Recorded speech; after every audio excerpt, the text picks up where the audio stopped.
세계적인 전기차 수요 둔화의 여파로 2차 전지 소재를 중심으로 대구 경북 지역 수출 부진이 이어지고 있습니다.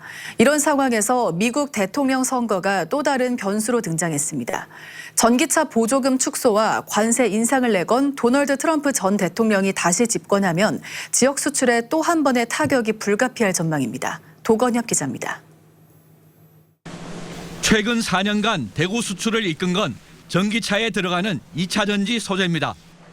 해마다 큰 폭의 성장세를 기록해왔습니다. 전체 수출 가운데 비중도 5년 전 2.5%에 그쳤지만 지난해는 30%를 넘어 수출 품목 중 1위로 올라섰습니다.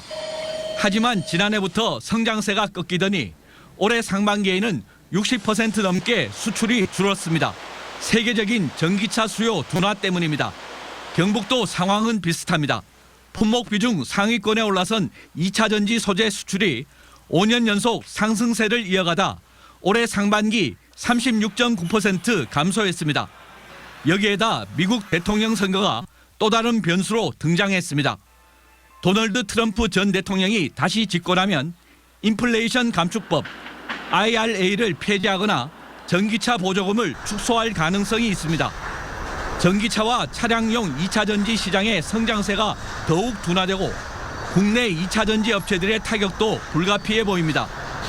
모든 수입품에 10% 관세를 물리고 중국산 제품에 고율의 관세를 매긴다는 트럼프의 공약도 수출에 영향을 미칠 것으로 전망됩니다. 고율 관세 등 중국에 대한 무역 장벽이 높아지면서 중국에 중간재를 공급하고 상품을 미국으로 수출하는 구조인 IT 제품 수출도 타격을 받을 수 있을 것으로 보입니다. 중국산 수입품에 대해 무역 장벽이 높아진 만큼 자동차 부품같이 중국과 경쟁하는 품목은 반사 이익도 기대됩니다. 한국무역협회는 올해 대구 지역 수출은 지난해보다 13% 감소한 96억 달러로 전망했습니다. 2차 전지 성장세에 힘입어 2022년 처음 100억 달러를 돌파한 지 2년 만에 다시 100억 달러 밑으로 내려앉는 겁니다. 경북도 올해 수출이 392억 달러로 400달러 선이 깨질 전망입니다.